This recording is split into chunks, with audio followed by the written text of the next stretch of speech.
મિત્રો, આ કોઈ સામાન્ય ચીલાચાલુ પુસ્તક નથી.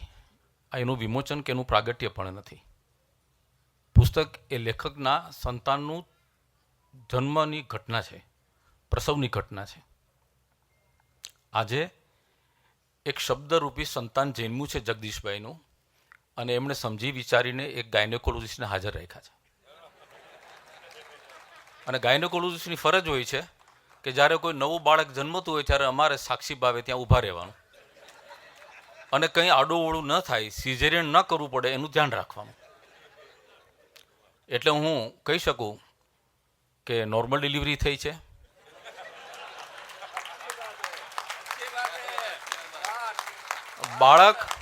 બાળક અને એના પિતાની તબિયત સારી છે.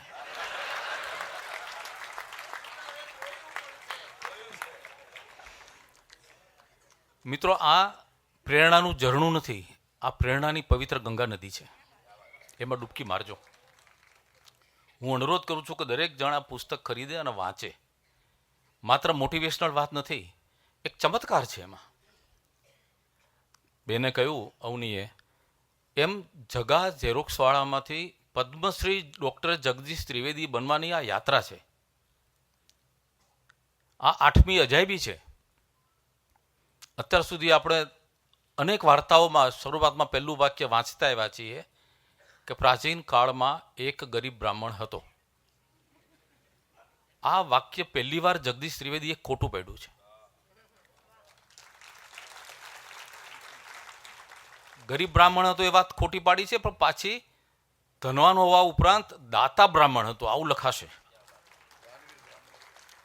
અને આ તમે લખી રાખો, આ બ્રાહ્મણના શબ્દ છે. સરસ્વતી ક્યારેક જીભ ઉપર આવે છે. હું કહું છું કે 13.5 કરોડ રૂપિયાનું દાન અત્યાર સુધીમાં એ કરી ચૂક્યા છે.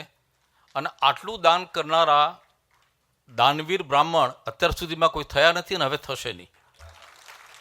લખી રાખજો. આ 2025ના 13.5 કરોડ અત્યાર સુધીના. અને આ માણસ શાંત બેસે હું માનતો નથી, હજી ઘણા બધા આપશે. એટલે આ પુસ્તક એનું એક જર્ની છે સરસ મજાની.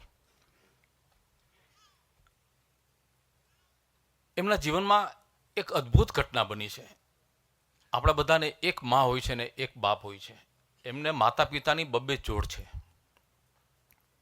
એક જન્મદાતા બાયોલોજિકલ પેરેન્ટ્સ અને એક પાલક પિતા અને પાલક માતા. પાછા એ બંને પિતાઓ સગા ભાઈઓ હતા અને માતાઓ સગી બહેનો હતી. આવી ઘટના બહુ જ જાણીતી ઘટના એક બનેલી. એમાં ને આમાં કેટલું સામ્ય છે. એક બાળક જન્મ પછી મથુરાથી ગોકુળ જાય છે. અને અહીંયા દાયકાઓ પછી, હજારો વર્ષ પછી એક બાળક જગદીશ થાનગઢથી ગુજવદર જાય છે.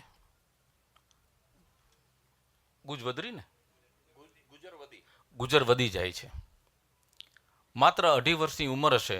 બાળક ઘોડિયામાં સૂતું હતું અને એમના મોટા બાપા, જેને કહેવાય ફાધરના મોટા ભાઈ, જેને આપણે દાદા પણ કહીએ, એ એમના ઘરે આવ્યા અને જતા સમયે ખાલી 2 હાથ લંબાવ્યા ઘોડિયામાં કે જગા આવવું છે. 2.5 વર્ષનું બાળક શું સમજે? એણે ના પણ પાડી શકતું હતું. બાળ રાજા છે. એણે અનાયાસ સહજ રીતે હાથ લંબાવ્યા અને એ મોટાભાઈ, પિતાના મોટાભાઈએ એને ઊંચકી લીધો. કપડાની થેલીમાં 2 જોડી કપડાં નાખી અને આ દીકરાને લઈ ગયા. એ દીકરો જીવનભર એમની સાથે રહ્યો. આ જે બાળકે જે હાથ લંબાવ્યા ને, એમાં ઘણા બધા ઈશ્વરીય સંકેતો સમાયેલા છે. જે ગોકુળમાં ગયો એ બાળપણમાં બહુ તોફાની હતો. જે આ પાલક પિતાના ઘરે ગયો એ બાળક એનાથી મોટો તોફાની હતો.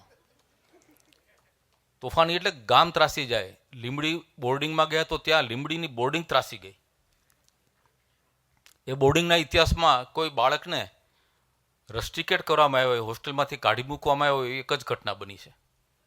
અને આજે છાત્રાલય એમના માટે ગૌરવ લે છે, અભિમાન લે છે કે અમે જેને કાઢી મૂક્યો એ દોડતો દિલ્હી રાષ્ટ્રપતિ ભવન સુધી પહોંચ્યો. એનું નામે જગદીશ અને આનું નામે જગદીશ. કોઈ કહેશે કે એ કાનુડાએ તોફાનીએ તો મોટા થઈને ભગવદ્ ગીતા આપી, આણે એવું શું કર્યું છે?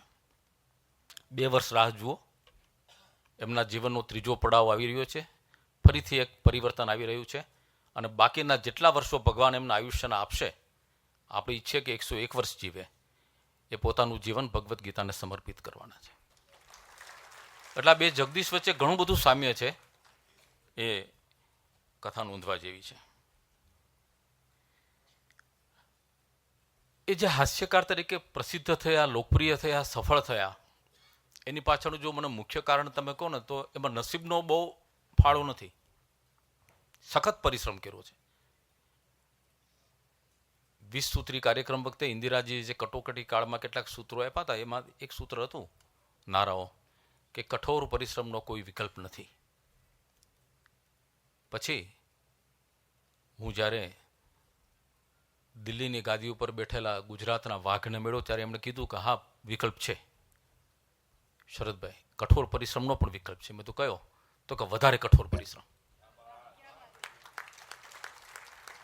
જગદીશભાઈને પૂછો કે આ પદ્મશ્રી સુધી પહોંચવાની સફરમાં કેટલો કઠોર પરિશ્રમ કર્યો છે.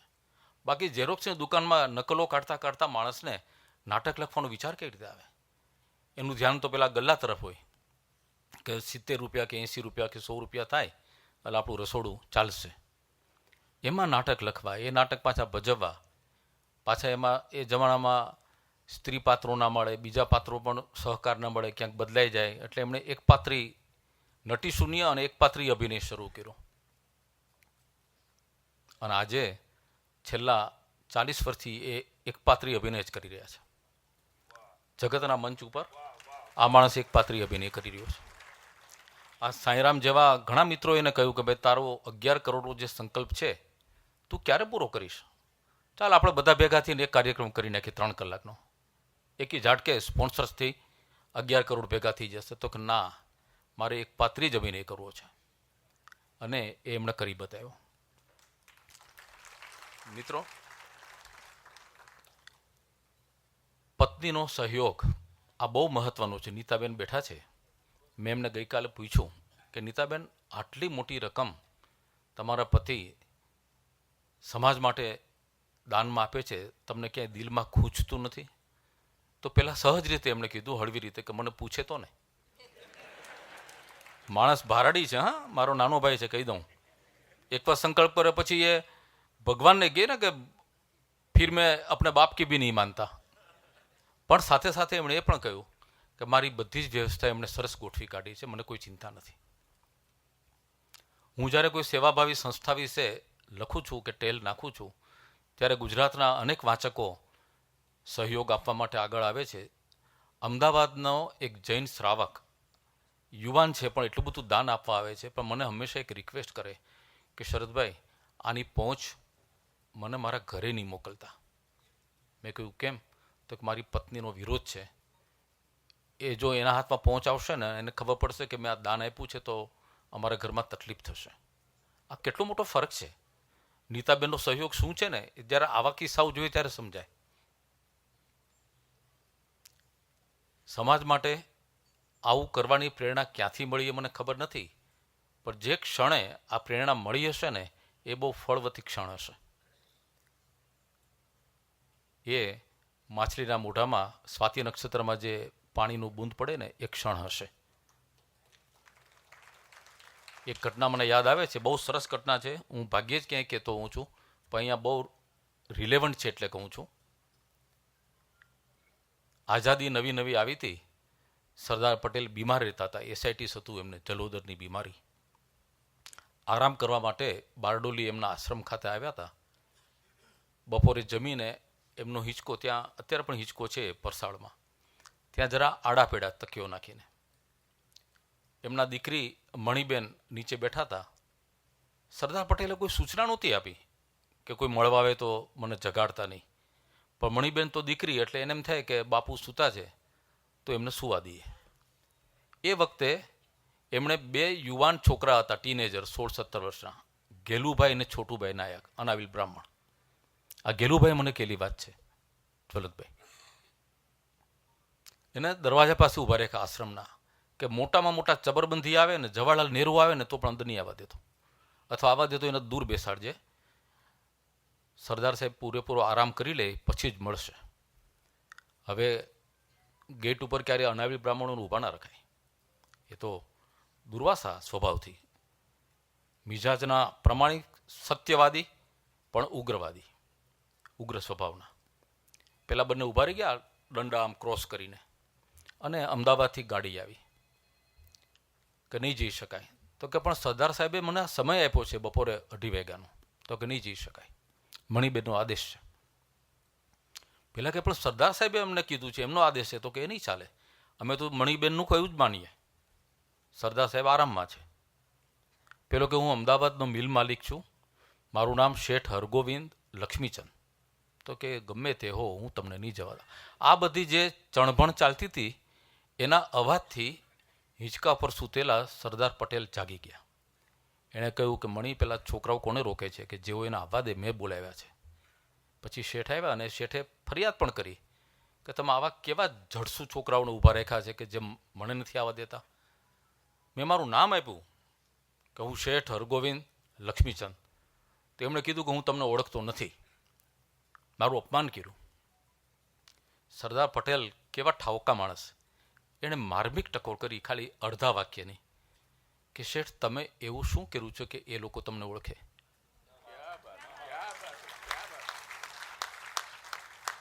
તેજીને ટકોરો. એ જમાનામાં લાખો રૂપિયાનું દાન આપતા હતા. આજે HL કોમર્સ કોલેજ ઊભી છે અમદાવાદમાં, એ આ હરગોવિંદ લક્ષ્મીચંદના દાનમાંથી બની છે. આ મેડિકલ કોલેજ VSની સાથે સંલગ્ન NHL મેડિકલ કોલેજ એમના પત્નીના નામ ઉપર છે, નાથીબેન હરગોવિંદ લક્ષ્મીચંદ. આ માણસને જ્યારે આવું સાંભળવું પડે સરદાર પટેલ પાસેથી કે તમે એવું શું કર્યું છે, તેજીને ટકોરો, કંઈ જ બોલ્યા નહીં. જે મંત્રણા માટે આવ્યા હતા એ પૂરી કરીને ચાલ્યા ગયા. આ બંને ભાઈઓ તો એક ત્યાં આશ્રમ ચલાવતા હતા, ત્યાં રહેતા હતા. 15 દિવસ પછી થોડે દૂરથી બીજા ગામથી રેલવેના સ્ટેશન માસ્ટરનો મેસેજ આવ્યો કે ભાઈ એક 4 સ્ટેશન વેગન ભરી અને તમારા માટે માલ સામાન આવ્યો છે, એ અહીંથી કલેક્ટ કરી જાઓ. તો આ લોકો પહોંચ્યા. 4 વેગન એટલું કાપડ અમદાવાદના મિલ માલિકે મોકલ્યું હતું, કાપડના તાકાના તાકા. આ કે પણ અમે તો આ કેવી રીતે લઈ જઈએ? તો કે એ લઈ જવાના ટ્રકના પણ પૈસા શેઠે મોકલી આપ્યા છે. કેલુભાઈએ કહ્યું કે એ કાપડ અમે આશ્રમમાં લાવી વેતરી અને આખા ડાંગ જિલ્લાના ઘરે ઘરે ઝૂંપડીએ તમામ પરિવારજનોને અમે કપડાં સીવડાવી આપ્યા. ત્યારે 4 વર્ષે આ કાપડ ખૂટ્યું. ફરીથી હિસ્ટ્રી રિપીટ્સ. સરદાર સાહેબ સૂતા હતા, આ શેઠ હરગોવિંદદાસ મળવા આવ્યા. છોકરાઓ એમને રોક્યા નહીં. સરદાર પટેલે કહ્યું કે હવે તમને આ છોકરાઓ ઓળખ્યા ને? તો કે આ ઓળખ્યા. જગદીશભાઈ, હવે તમને આખું જગત ઓળખે છે. માત્ર કલાકાર થવાથી, લેખક થવાથી, કવિ થવાથી જગત તમને નથી ઓળખતું. એક કાનમાંથી કાઢીને બીજા કાનમાંથી કાઢી નાખે છે. અમે કોલમો લખીએ છીએ ને, આજનું અમારો લેખ કે સ્ટોરી ગમે એટલી મહેનત કરીને લખીએ ને, આવતીકાલે પસ્તી બની જાય છે. લોકો તમને તો જ યાદ રાખે છે જો લોકોને તમે કંઈક આપો છો. આજે મારા નાના ભાઈની આ સિદ્ધિ માટે મને ગર્વ છે અને આ કાર્ય માટે મને ગર્વ છે.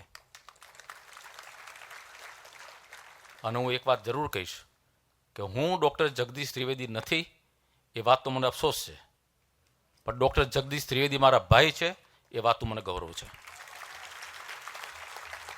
આભાર.